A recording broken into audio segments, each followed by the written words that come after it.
श्री गणेशाय नमः। त्रैलोक्यमंगलं श्री सूर्यकवच।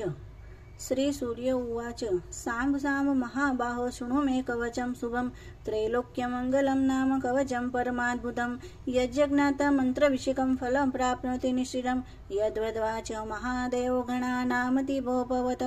पठन्नाद्वार्णधिष्णुः सर्वेशः पालक्षदा एवं इन्द्रादय सरे सरे सर्ववाप्नः कवचस्य ऋषिवं वा छन्द अनुसृतात् श्री सूर्यो देवता चात्र सर्वदेव नमस्कृतः यश आरोग्य मोक्षेषु विनियोगः प्रकीर्तितः प्रणो मे शिरः पातु ऋणि मे पातु बालकं सूर्यो अव्यान्नेन्द्रमादित्यः कर्णयुग्मकम् अष्टाक्षरो महामन्त्र सर्वभीष्ट प्रप्रद ह्रीं बीजं मे मुखं पातु हृदयं भुवनेश्वरी चन्द्रबिम्ब विषदातं पातु मे गुह्यदेशकम् अक्षरो असो महामन्त्र सर्वतन्त्रेषु गोपितः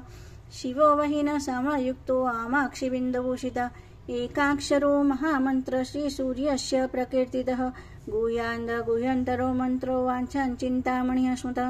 शीर्षादिपादपर्यन्तं सदा पातु मनुत मम इति ते कथितं दिव्यं त्रिषु लोकेषु दुर्लभं श्रीपदं कान्तिदं नित्यं धनारोग्यविवर्धनं कुष्ठादिरोगशमनं महाव्याधिविनाशनं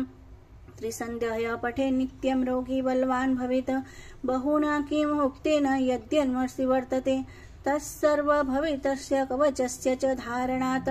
भूतप्रेतपिशाचाश्वयक्षगन्धर्वराक्षसः ब्रह्मराक्षसवेताला न दुष्टोपदं समाह दुरादेव पलायन्ते यस्य संकीर्तनार्दभिः भूर्जपत्रे समालिख्य रोचना गुरुगोकुमेव रविवारे च संक्रान्त्याः सप्तम्या च विशेषतः धारयेच्छादश्रेष्ठः श्रीसूर्यस्य प्रियो भवेत् त्रैलोहमध्यगं कृत्वा धारयेत् दक्षिणे करे शिखायामथवा कण्ठे सोऽपि सूर्यो न संशयः इति ते कथितं साम्ब त्रैलोक्यमङ्गलाविदं कवचं दुर्लभं लोके तव स्नेहात् प्रकाशितम् अज्ञात्वा कवचं दिव्यं यो जपेत् सूर्यमनुतमं सिद्धिर्न जायते तस्य कल्पकोटिशतैरपि इति श्री ब्रह्मयामले त्रैलोक्यमंगलं नाम श्री सूर्यकवचं संपूर्णम्। ओम सूर्यदेवाय नमः। सूर्याष्टकम्। ओम आदिदेव नमस्तुभ्यं प्रसीद मम भास्कर दिवाकर नमस्तुभ्यं प्रभाकर नमोस्तुते सप्तास्वरत्मारूढं प्रचण्डं कश्यपात्मजं श्वेतपद्मधरं देवं त्वं सूर्यं प्रणमाम्यहं लोहितं रत्मारूढं सर्वलोकपितामहं महापापहरं देवं त्वं सूर्यं प्रणमाम्यहं त्रैगुण्यच्च महाशूरं ब्रह्म विष्णु महेश्वरं महापापहरं देवं त्वं सूर्यं प्रणमाम्यहं बृहितं तेजपूजं च वायुमाकाशमेव च प्रभुच्च सर्वलोकानां त्वं सूर्यं प्रणमाम्यहं बन्धुकपुष्पशङ्काशं हारकुण्डलभूषितम् एकचक्रधरं देवं त्वं सूर्यं प्रणमाम्यहं त्वं सूर्यं जगत्कर्तारं महातेजं प्रदीपनं महापापहरं देवं त्वं सूर्यं प्रणमाम्यहं त्वं सूर्यं जगतानाथं ज्ञानविज्ञानमोक्षदं महापापहरं देवं त्वं सूर्यं प्रणमाम्यहम् इति श्री शिवप्रोक्तं सूर्याष्टकं सम्पूर्णम्। श्री सूर्यकवच। श्री याज्ञवल्क्य उवाच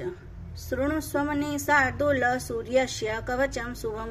शरीरारोग्यदं दिव्यं सर्वसौभाग्यदायकं देदीप्यमानं मुकुटं स्फुरमणकरकुण्डलं ध्यात्वा सहस्रकिरणं श्रोतमेतदुदीरयितं शिरो मे भास्करः पातु ललाटं मे अमितदुते नेत्रे दिनमणिः पातु श्रवणे वासरेश्वर द्राणं धर्मधुने पातु वदनं वेदवाहन